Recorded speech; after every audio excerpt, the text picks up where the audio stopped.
Listen to this: sirens screaming, pitch black darkness, thick, suffocating steam. The temperature in the compartment is 140 degrees Celsius. That is 284 degrees Fahrenheit. Metal is literally melting. This isn't hell. This is the pride of the Soviet Navy. It's July 4th, 1961, 0415 in the morning. Deep in the North Atlantic, inside the reactor compartment of the K-19 nuclear submarine, men are wearing rubber chemical protection suits, and those suits are currently melting directly onto their skin, but it's not the heat that is destroying them. It's the invisible, silent barrage of gamma radiation tearing their cellular structure apart. They know they will be dead in a few days. They know they are burning from the inside out, but they keep welding a makeshift pipe.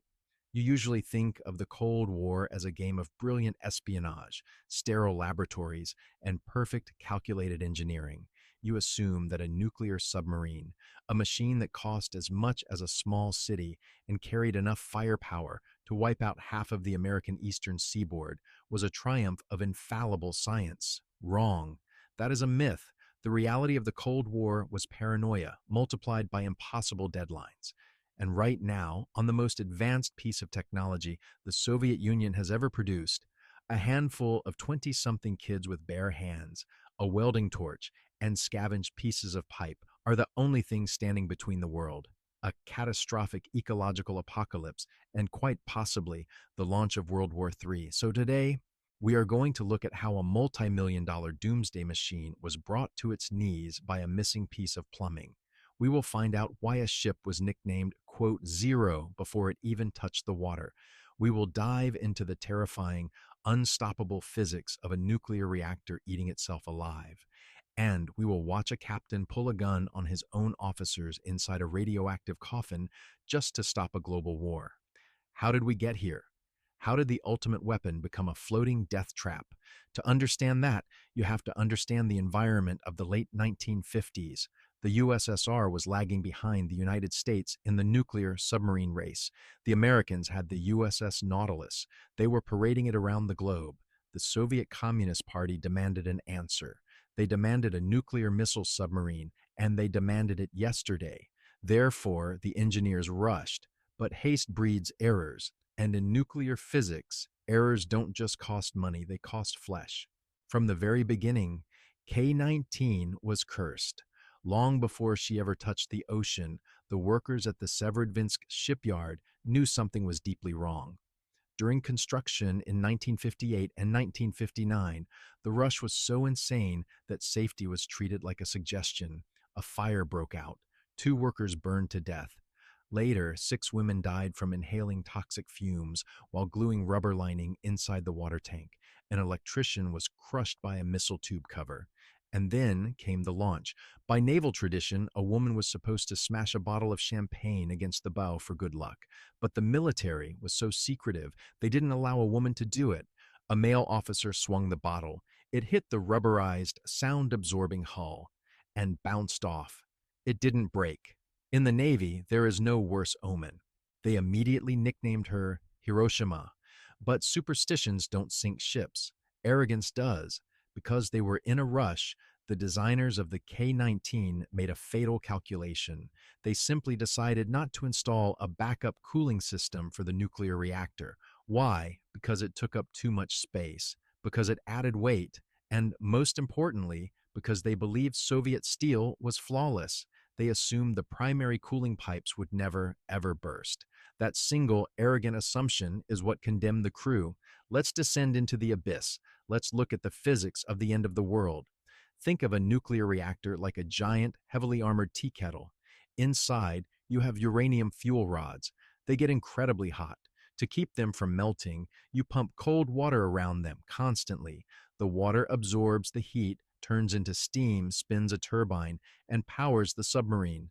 But here is the catch. You cannot just turn a nuclear reactor off. Even when you drop the control rods and stop the primary chain reaction, the radioactive decay continues to generate massive, lethal amounts of heat. If the water stops flowing, the water inside the kettle boils away. Once the water is gone, the uranium rods are exposed. They heat up to thousands of degrees. They melt. They burned through the containment vessel. This is called a meltdown. On the morning of July 4th, a pressure sensor in the K-19's aft reactor indicated a catastrophic drop. A pipe in the primary cooling circuit had burst. The water was draining out. The reactor was starving. It began to devour itself. Captain Nikolai Zadev was suddenly holding a ticking atomic bomb. The temperature in the reactor core was skyrocketing. It was approaching 800 degrees Celsius. At 1,000 degrees, the uranium would melt. The ensuing steam explosion would breach the hull, sinking the sub. But worse, the explosion would scatter a massive radioactive cloud. And where was the K-19? Right near the NATO base on John Mayen Island. If a Soviet nuclear explosion happened near a NATO base in 1961 at the absolute height of the Cold War, Washington wouldn't assume it was an accident. They would assume it was a preemptive strike. They would retaliate. Zadev had no backup cooling system. Therefore, he had to invent one. He called upon his engineering officer. They realized that the only way to cool the reactor was to cut a fresh air vent valve, weld a makeshift metallic pipe to it, and connect it to the submarine's onboard freshwater supply. But there was a massive problem. To weld that pipe, men had to physically enter the reactor compartment. There were no specialized radiation suits on board. None. The military hadn't provided them. All they had were standard issue chemical suits and gas masks. But putting on a rubber raincoat to stop gamma radiation is like holding up a paper umbrella to stop a machine gun. Gamma rays don't care about rubber. They pass straight through it, shredding the DNA inside your cells like microscopic shrapnel. Zatev knew he was sending his men to their deaths. The men knew it too. Lieutenant Boris Korchalov, a 23-year-old officer, volunteered to lead the first team. He and his men put on their useless rubber suits and stepped into the reactor compartment. The heat was agonizing. The radiation was off the charts. The meters they carried maxed out instantly. It is estimated they were standing in a field of radiation, emitting hundreds of Roentgens per hour. A lethal dose for a human being is around 400. Some of these men would absorb over 5,000. They worked in shifts of 5 to 10 minutes. That was all the human body could endure before collapsing. When Korchalov's shift was over, he stepped out of the compartment and took off his mask. The crew stared in horror. The radiation was so intense that the chemical structure of the air inside the compartment had been ionized. As a result, Korchalov's face and hands were glowing, literally emitting a faint, bluish light. Then, the biological reality of extreme radiation poisoning set in. Within minutes, the men began violently vomiting. Their skin turned bright red, then blistered, then began to peel off in massive sheets. Water began weeping from their pores. The radiation had killed the cells that held their tissue together. They had successfully welded the pipe. They had started the cold water flowing. They had saved the submarine, but they had burned their own bodies alive from the inside out to do it.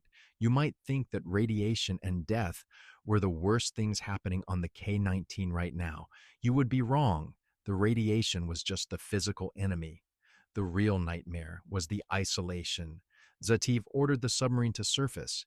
He needed to radio Moscow for help. But when the antenna went up, there was silence. A short circuit had burned out the long-range transmitter. They were completely cut off from the world, floating in the freezing North Atlantic, carrying a dying reactor and a crew of agonizingly sick men. And then a ship appeared on the horizon. It wasn't Soviet. It was an American destroyer. It was monitoring the area, and it was offering assistance. Imagine the psychological pressure. Your men are screaming in pain. Your ship is a radioactive oven. The Americans have doctors. They have helicopters. They can save your crew. But this is 1961. The K-19 is the most classified, heavily guarded secret of the Soviet Navy. It carries nuclear ballistic missiles, sophisticated ciphers, and top-secret sonar equipment. Surrendering this ship to the Americans wouldn't just be a military defeat, it would be high treason. And in the Soviet Union, Treason isn't just punished by your own execution. The KGB would systematically destroy the families of every officer on board, wives, children, parents, all sent to the Gulag or worse. A faction of officers on board, led by the submarine's political commissar, reached their breaking point. They looked at the dying men and decided the rules no longer applied. They approached Zativ and demanded that he surrender the ship to the Americans, or at least sail to the nearest land, John Mayen, and abandon ship. It was a mutiny. The stakes just went from catastrophic to insane. Zativ isn't just fighting a melting nuclear reactor anymore. He is fighting his own crew. Zativ had to make a brutal, uncompromising decision. If the mutineers took the ship, everyone's family back home was dead. Therefore, he had to retain control by absolute force. He quietly gathered 5 of his most loyal officers. He ordered them to quietly go to the armory and collect every single Makarov pistol and all the ammunition. Then, he gave the most shocking order of his career: take all the remaining rifles, take all the submachine guns, and throw them directly into the Atlantic Ocean. In one swift move, Zativ disarmed the entire submarine, leaving the monopoly of violence entirely in the hands of his 5 loyalists. He ordered them to stand guard at the torpedo room and the reactor compartment. Their orders were simple: if anyone attempts to alter the course of the ship, or if anyone approaches the radio room to contact the Americans, shoot them in the head. No warnings. Inside a sinking, radioactive tomb, a Mexican standoff began. The political officer and the mutineers realized they were outgunned. The rebellion was crushed not by dialogue, but by the cold, hard barrel of a Makarov. Finally, salvation arrived. But it didn't look like a hero in a movie. It was the S-270, a small diesel-electric Soviet submarine that had picked up a faint, short-range distress signal from the K-19. The crew was evacuated. The K-19 was taken under tow. The reactor was finally stabilized. Zadev had held the line. He hadn't surrendered his ship. He hadn't started World War III, but for Boris Korchalov and 7 other men from the welding teams, the rescue was a mere technicality. They were flown to secret military hospitals in Moscow. The doctors could do absolutely nothing. Their bone marrow was dead. Their internal organs dissolved. Over the next week, they died in excruciating, unimaginable agony. And how did the empire they saved repay them? With utter silence. The Soviet system could not tolerate heroes if their heroism exposed a flaw in the perfect Soviet machine. Admitting these men were heroes meant admitting the engineers made a mistake. It meant admitting the submarine was flawed. Therefore, the incident was immediately classified.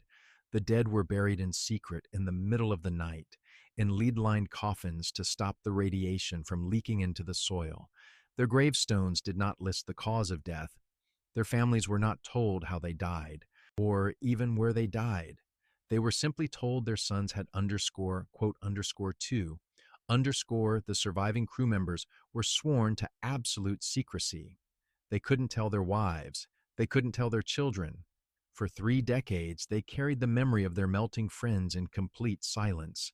Human flesh had been used to plug an engineering failure. They saved the world, and the world was commanded to forget them. But if you think this is where the story of the K-19 ends, you don't understand the relentless nature of the Cold War. The K-19 didn't sink. The Soviet Navy didn't scrap her. That would be admitting defeat. Instead, they towed the radioactive hull back to port. They washed the blood and the vomit off the decks. They ripped out the melted reactor and dropped a new one in. And they sent the Hiroshima right back out into the ocean, where she would continue to serve and where she would continue to kill. But that is a completely different story.